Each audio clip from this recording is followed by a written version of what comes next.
Hey guys, I wanted to make a quick video. Me and Gene are going to talk to you about standards for Murph coming up. Murph can kind of be crazy, so we want to make sure that you guys are moving well and efficiently.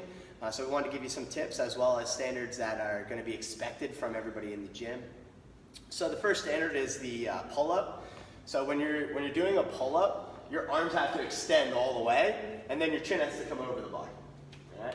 Pretty simple.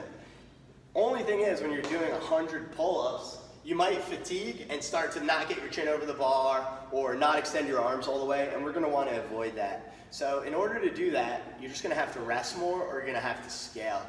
You have to think about the volume you're doing in total, and then make a decision based on that. 100 pull-ups is a lot. We'll do probably, we'll have some setups for ring rows and some jumping pull-ups that you can do instead if you can't follow those standards. The next one is the most important one, which is air squats.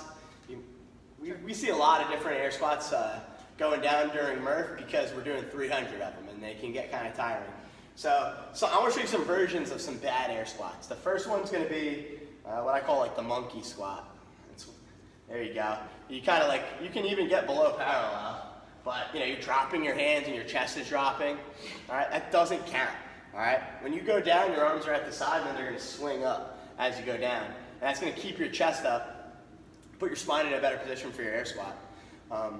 Consider the other version a no rep. It's cheating. All right, and it's also really quad loaded, and that's not good because you're just going to have jacked quads and really weak hamstrings and look like a weirdo with no butt. All right, the next air squat version is going to be, this is an incorrect version, is going to be the hands on the knees. All right? That doesn't count either. All right, we don't want to see that. I know you're suffering, but doesn't matter. We're not going to do that for Murph. Same thing, arms are going to come up to the side. All right. Other versions of the air squat are just going to be like not reaching full depth. It's pretty obvious for you guys. All right.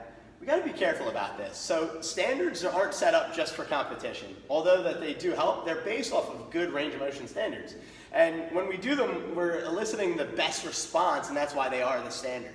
The problem with doing like half air squats is it puts a lot of pressure on your knees. It's only quad loading. It's not eliciting much of a response from your hamstrings or your glutes. It's a really bad habit to get into, especially if you're going to do 300 of them. If you can't get below parallel, try doing something where you use an object to stabilize yourself, like a rig. Try using a target underneath you, like a bench or a ball. And if it's not completely below parallel, that's fine, but I'd rather have you do 50 below parallel air squats than 300 quarter squats like this, all right? So we're just gonna make a volume decision before the WOD and change it based on that. Then push-up standards. We'll show you good push-up. This is a version of a good push-up here. Good, all the way down, all the way up. Things we're going to want to avoid: elbows flaring out. All right. So if you notice, there's a difference in where her elbows were pointing. Her elbows were pointing back towards the wall in the first ones, and now they're kind of pointing out towards the side. We want to avoid elbow flare. We want to avoid the butt rising after the chest. So like the chest comes up and then the butt kind of comes up. We want to avoid that. We're going to do that by squeezing our butt and keeping our body in a straight line. Or if we can't maintain that at all, we're just going to go to knee push-ups. In knee push-ups, that's a good example of a knee push-up. A bad example would be a really high butt position. So like we're hinged at the hip and now we're going down. And the full standard is your chest must make contact with the ground, your thighs must make contact with the ground at the same time, and then you have to come to a full extension. If your chest isn't touching the ground and you can't do a push-up where your chest is touching the ground, then you're going to elevate your hands on like a box or some plates, and the higher your hands are elevated, it's going to make it easier. And you're still going to go by that full range of motion. So your chest would go to the box. Once again, I'd rather have you do 25 really good push-ups where your chest go to the ground than do 200 where you're just like going halfway or putting your elbows out and just bouncing or something like that. All right. So standards are going to be very important this year. For the run, just survive. Run as hard as you can, and walk if you have to.